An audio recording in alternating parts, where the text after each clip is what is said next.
Gauss theorem holds good irrespective of the shape of the Gaussian surface. अपनी choice से हम shape choose कर सकते हैं.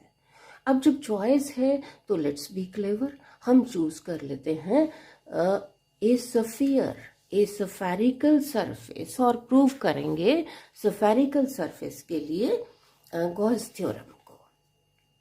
तो ये देखिए यहाँ हमने ये सफियर ले लिया of radius r. Sphere choose करने से ये फायदा होगा कि ये जो आर डिस्टेंस है ये कांस्टेंट होगा, और इलेक्ट्रिक इंटेंसिटी और एरिया वेक्टर ये दोनों सेम डायरेक्शन में होंगे. तो देखिए कैसे प्रूव करते हैं. E vector dot D S vector निकाल लें. यहाँ हमने चूज किया पॉइंट पी पर ये स्मॉल एरिया डी एस, ये D S vector. Plus Q charge is at the center of the sphere. R is the radius of the sphere. E dot ds क्या हो जाएगा? E into ds into cosine of the angle between ds vector and E vector, which is 0. Cos 0 1 हो जाएगा. तो ये क्या आ गया? E को लिखा 1/4 pi epsilon naught Q over R square into ds into cos 0 1.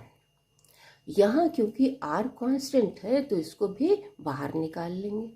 अंदर रह गया ds.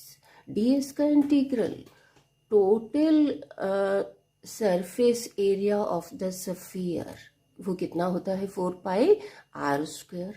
तो फाई इज इक्वल टू ये कितना आ गया 4 पाई कैंसिल हो जाएगा, r स्क्वायर कैंसिल हो जाएगा, हमारे पास बचा Q over epsilon not. So this proves Gauss theorem for sphere, spherical surface. चलिए आगे देखें कि if there are several charges instead of Q, there are charges plus Q1 plus Q2 plus Q3 and so on. इसी तरह से minus Q1 dash, minus Q2 dash, minus Q3 dash etc. तो इनका जो है वो सम हो जाएगा. हम इसको समेशन ले लेंगे 1/epsilon naught Q1 plus Q2 plus so on.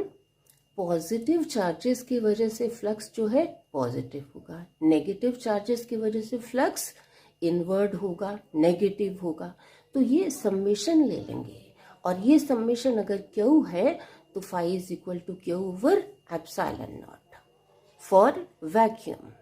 और फॉर एनी अदर मीडियम क्या हो जाएगा एप्सिलॉन नॉट इनटू एप्सिलॉन